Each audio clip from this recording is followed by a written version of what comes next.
Hi, this is Caroline from The Happy Sensitive. In this video, I want to chat with you about this idea, does it help to fully remember trauma in order to heal it? I don't know how prevalent that idea is, but I know years ago I was researching some things and there were many forums where people were wondering and they were thinking about, being frustrated about that they couldn't remember what happened to them. They knew something bad had happened, but they couldn't remember, and maybe they just had little flashes of something. And a lot of people thought, well, if I can just remember everything, then surely I'll be able to heal the trauma faster. So there was a lot of people were feeling pressure and had this idea of, well, I just need to find a way to remember it. I need to find a way to bring everything to the surface. And, years later now, having worked with all kinds of trauma, to the extent that that's relevant for highly sensitive people, here's some thoughts about why you can't remember. If something happened to you and you can't remember. The body suppresses trauma, suppresses traumatic events because it allows you to just keep going, right? To live your life and not freak out and keep going. So when you don't remember something, something bad happened, you have an inkling of it, you have nightmares about it sometimes, you have little bits and pieces that surface, but you don't have the full picture, is because it will be too much to handle the whole thing in one go. At the time it was too much to handle, and even though you've in a way moved on, and you're in a different place in your life now, like having the whole thing come up would probably overwhelm you and be too much again. So, our bodies are really smart in how they deal with this. They're like, well, that was too much, not just very painful, but just too much. So your body's goal in this sense is to have you eventually process the trauma, but in a way that keeps you grounded, that keeps you integrated, that keeps you healthy. Not in a way where you get re-traumatized by re-experiencing the trauma and then you pop out of your body again, or you jump to unhealthy habits to cope, right? So actually, if you have something that you don't remember what happened, I think the most helpful stance to take is just to say, okay, so something huge happened, something that would to this day still be too much for me to deal with in one go. And that doesn't have to stop you from starting to whittle away at and process the trauma. You can work with the little bits and pieces that you have, right? So you might not remember exactly what happened, but you remembered that you were let down severely by the people around you. Well, then you can start to process that feeling and be with that feeling of being let down. What does that feel like? What does that do with you, right? So there's this idea that if you just put more on your plate, it'll be easier. It's actually the reverse. It's much easier to process trauma in little bits at a time, which is why your body tends to bring little bits to your attention. And that's also why, you may have had things happen in the past and think that you dealt with it, you talked about it in therapy, or you think you're done with it, it's in the past. And then later on in life, suddenly certain elements of that surface or resurface. And you think, but I thought I dealt with it, and now I'm having nightmares about it. It's because trauma has many layers. There's many layers, and there's many kinds of like intellectual and emotional processes you need to go through to fully work through it. Because there's the thing that happened, then there's how other people around you, reacted to that. Then there is the fallout afterwards. How do people deal with that? What was allowed? What was not allowed? Were you supported or not at all? There's so many elements to this. And then there's also the aspect of, your whole worldview just changes. Trauma changes your view of the world. That's part of what makes it so traumatic, is that you had a certain understanding of like how we do things together. And then you have this experience that just proves some kind of opposite, or at least that some people don't do things the way you thought they would. Because obviously you don't want to come out of trauma thinking, well, everyone just sucks and everything just sucks and everything's terrible. But an aspect of trauma is there's always an element of having to deal with like how dark and awful some people can be. And that's really hard to process, right? And so you may not be ready to deal with all these elements of what happened to you. And in that case, your body knows, your body is on your side. I think that's a really helpful stance to take as well. It's just to assume, hey, my body's on my side. My body knows what I can handle. So if this is not coming up, maybe I'm not ready for it yet.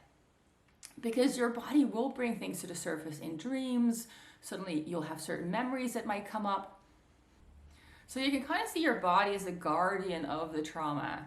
It's like controlling your access to the trauma and like letting little bits out. And if you handle that well, then you get to see some more pieces, right? And it would be very stupid in a way of a guardian of something to say, okay, well, I have no idea how this person's going to deal with this, but I'll just give them access to the whole closet. We'll just see what happens. You know, whatever happens, happens. Like, that's not a very responsible attitude to take.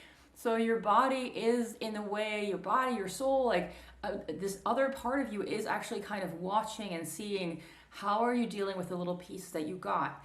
Are you really feeling through them? Are you really doing everything you can with those pieces? Or are you just like, no, that's too small. That's too small to bother dealing with, and I'm just gonna wait for the big thing, right? It doesn't work that way. You have to kind of earn your access to trauma, because you have to show yourself in a way that, hey, I can handle this. I can handle this smaller piece, so now I can handle a bigger piece. So this pacing that your body creates for you is actually very, very supportive. It's very healing. It's your body saying, hey, don't worry, I'm not going to flood you with everything. I am really just we're going to pace this, and you're going to get access to little bits at a time at a pace that you can handle. This is also when I work with clients who tell me that they have trauma. We're not going to dig for the trauma. I don't force them to talk about what happened. I just figure, hey, when you're ready to talk about a piece or something comes up, we can work with that. We'll just kind of take it at a natural pace. Whatever surfaces. So really trusting the process, that your body knows when it's safe, when it's time to deal with something. And you know, the mind can get just kind of anxious and impatient and just want to get it over with. But that's a really, really bad idea, because you know, it was really big and painful and difficult for a reason. So just dragging it all up is not suddenly going to make it easier. It could completely uproot you and mess up your life again in a way that you then have to, you know, put everything in some kind of black box, shove it away, and pretend it didn't happen for a while. So, you know, what I think is a very doable way to deal with trauma is just to consider this like a huge life's work. It's a huge piece of something that you're working on. You're working on it bit by bit. And as you're working on this bit by bit, you're gaining skills, you're gaining confidence, you're gaining emotional presence and the ability to stay present with difficult things. And as you do that, you can handle bigger and bigger pieces until at some point you'll be able to, you know, see the whole thing and know the whole thing. But it's a mistake to think that if your mind just knows everything, then it'll be done and you can just like move on. Because the hardest part is not the knowing, the hardest part is the feeling and the experiencing, right? Like the reason it became a trauma is because you were not able to stay present with and fully process what happened at the time. So it got frozen in time and stuffed away to deal with later. And the way to heal and the way to, in a way, erase the trauma is to develop the ability to stay present with all the emotions that it brought up in you, all the insights that it created, all the shifts in understanding of how the world worked. Be able to be present with all of that and not run away, not pretend it's fine when it's not, and not, you know, try to distract yourself, but really just be present also with that pain. And obviously that's a lot. And so, you know, if you had your whole life to do just the trauma, you know, healing, and you didn't have to do anything else, you didn't have to work, you didn't have to like do anything at all, then you could maybe just dig for the trauma, try to like bring everything up in one go and just spend your whole life just trying to process that. But, you know, the way that the reality of our life is that, you know, we have to work and we have to do other things and we have to eat and we have to have fun and we have to, you know, live our life. And so when there's too much trauma front and center, it stops you from living your life. And so that's why your body puts it on the back burner in a way and just like lets little pieces come out. And when it's really in your way, when you really cannot move forward because there's a trauma that keeps holding you back, it'll surface in some way. You'll start to have dreams about it, you'll start to think about it, suddenly you'll remember certain things, because it's time to deal with that so that you can have the experiences that you really want to have at this point in your life. So if you're worried because you notice something bad happened, but you can't remember all the details, and you're like worried there's something wrong with you because there are people out there who have this like full story with everything filled out, and you're just like, I'm not sure, I have an inkling of something that might have happened, but I'm not sure. Like, that's okay, and that's normal. And I know it can be really stressful to kind of be in that I don't know space, but just whatever the bits and pieces that you do know, that's something for you to work with now. And also that uncertainty of, something happened, I'm not sure what, I'm not sure what to make of it. Like, that ability to stay with that uncertainty and learn to trust that the pieces will start to surface when you really need them. And you don't have to go and dig really hard, to find it all. And, once you develop a capacity and the skills to really handle emotional difficulties and really big, overwhelming things that happened back then, once you develop that capacity to handle those things, you will find that, you may kind of start treating it like decluttering, where at some point you're like, okay, I have a lot of practice with decluttering. I don't get overwhelmed by it anymore. I can get it done. I'm going to tackle this big closet now. And it's the same with healing. It's the same with trauma healing. When you have the skills, you might find at some point you say like, I can feel there's something going on in my chest and there's a lot of pain in there and I'm not sure what it is. I'm going to take this weekend and just kind of declutter that and just see what I find. And I'm not worried and not scared because I've done this before. I know what I'm doing, and that you gain that skill and that confidence. But when you're just starting out and all you have really is just a sense of like something scary happened, and even the idea that something scary happened and you don't know what it is, and like you're still trying to figure out what is the approach. It's good that you don't have all the details. It's good that you don't have the whole picture, because healing is not a mind thing. Healing is a full body process. Now, sometimes the hardest part of, doing healing work when you don't know what happened can be that you may struggle to have compassion for yourself because you don't have the full picture, right? And you think, well, if I knew what actually happened, it would be easier for me to understand like what I went through and what I need and all of that. But the challenge is to have compassion for yourself where you're at right now with the pieces that you do know. And so that also means that when, something around you happens and it just kind of just topples you over in a way where you're just confused, like, why is this little thing so upsetting to me? I'm not sure, and I feel like it has something to do with that thing that happened, but I don't know what it is. That can become this frustrating mental puzzle, right? Like, maybe if I just knew what happened, I could figure this all out. But that's not how it works. Like, the path of healing goes through the body, through your emotions, and the challenge is just be present with what this brings up for you. Allow those emotions to be there, not take them out on other people, right? Not make it other people's problem, because I see that's like the new, oh God, that's like the new fad right now. It's like, take out all your emotional trauma on other people and make everyone walk on eggshells. That's like the new normal in some way. So don't do that. Like, please don't do that. But just say like, okay, well, apparently this is a big deal for me, and be curious. Be curious. Like, this is a little bit of something that's emerging. And, it can be kind of weird to realize like, oh, I don't know myself that well, because there's parts of myself that got tucked away, that got hidden from myself. And so this is your chance to get to know yourself, to get acquainted with yourself. And part of that process is developing patience, developing the ability to be present with what you're going through, without trying to get an answer, right? But just being present with what is happening, like what you're feeling, and giving yourself that space to have those emotions, again, without trying to make it somebody else's problem, without being like, well, they made me feel this way, so now they should. And no, like this, if this brought up something for you in an unexpected way, the best thing you can do is be present with it and feel into it and allow this to take up the space it needs, right? Because trauma healing always gets in the way of your productivity in your life.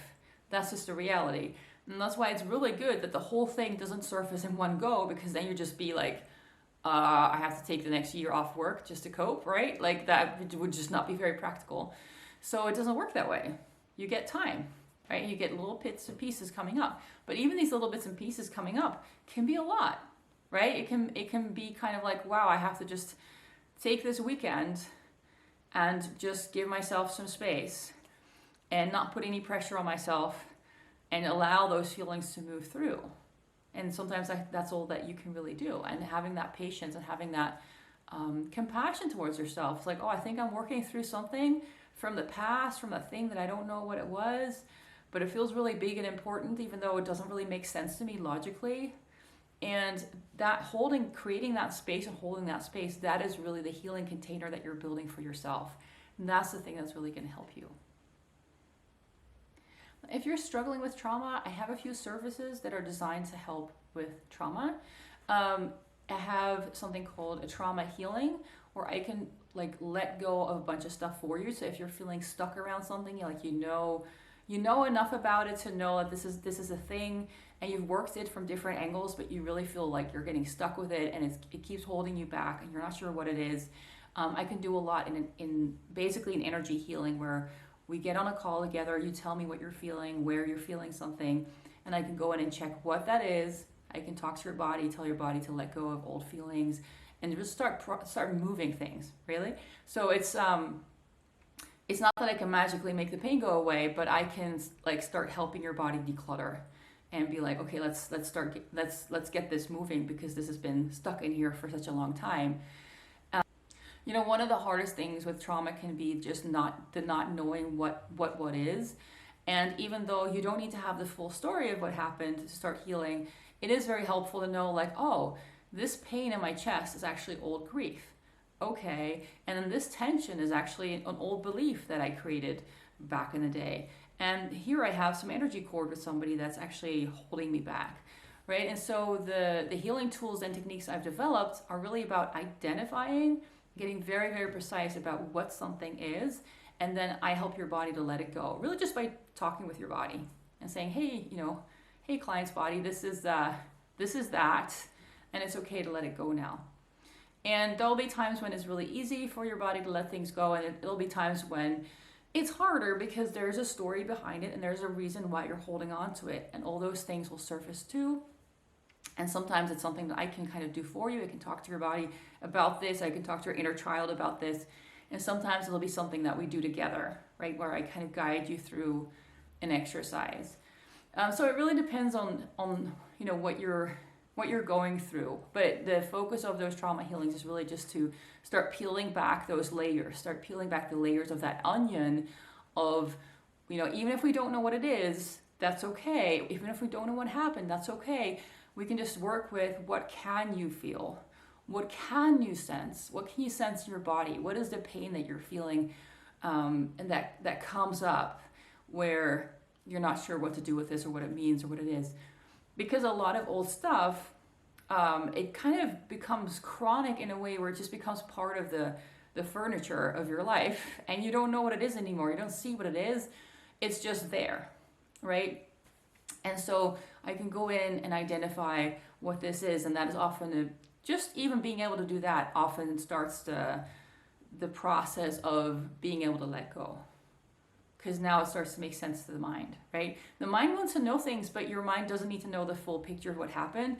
Your mind just needs to know, like, oh, this pressure that I'm feeling, that is actually panic. Okay, and that makes sense. It has something to do with what happened when I was 5 years old. Okay. And, can we let this go now? Or is there something else that we need to talk through, or that you need to understand? Or there's so many things that your body can help you process, and that your body knows and your body can help you with, even if you don't know the full picture of the big thing that happened. And that's the beauty of healing, really, where by sidestepping the big issue in this way, just working with little pieces at a time, it's much less overwhelming. And so when you just peel back the layers of that onion of the trauma, just one layer at a time, you're clearing up. Then when you get to the center of it, where you can actually see that what actually happened, all that old crusty pain that was around it has been processed already. So then when you see the trauma for what it was, it's much less overwhelming, because it's a little bit like reading a book about someone else. You're like, oh yeah, this makes sense, and this happened, and I can remember this and this. And it's not that it's not going to mean anything to you, but the hardest part of the trauma is just all the emotions around it.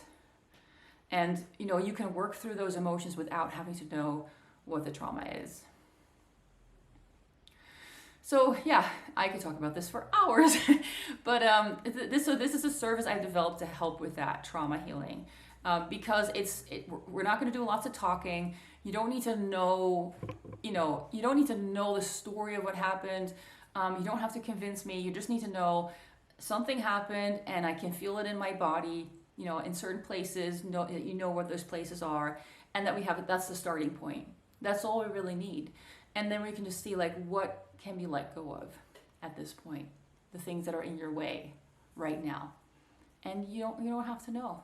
You don't have to know what happened.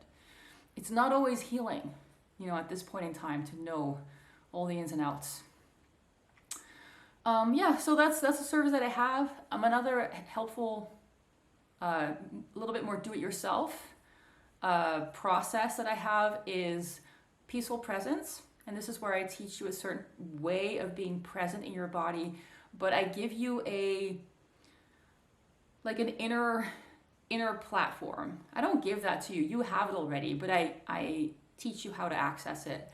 So I teach you how to access a peaceful space, so that you have a way to always access peace no matter what you're going through, right? Because that's the other side of any kind of trauma, is you can feel like you're losing your footing.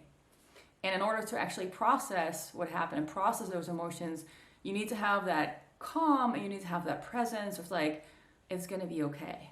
And there actually is a way that your body already has access to that, has that vibe inside, the vibe of it's going to be okay. But you need to kind of know where and how to access that in your own body. Everyone's a little bit different. So in Peaceful Presence, I work with you so that you learn how to access that in your own body and how to really integrate that into your day-to-day, so that it becomes something that you learn to use to support yourself and stay stable and stay calm, even when things seem kind of crazy.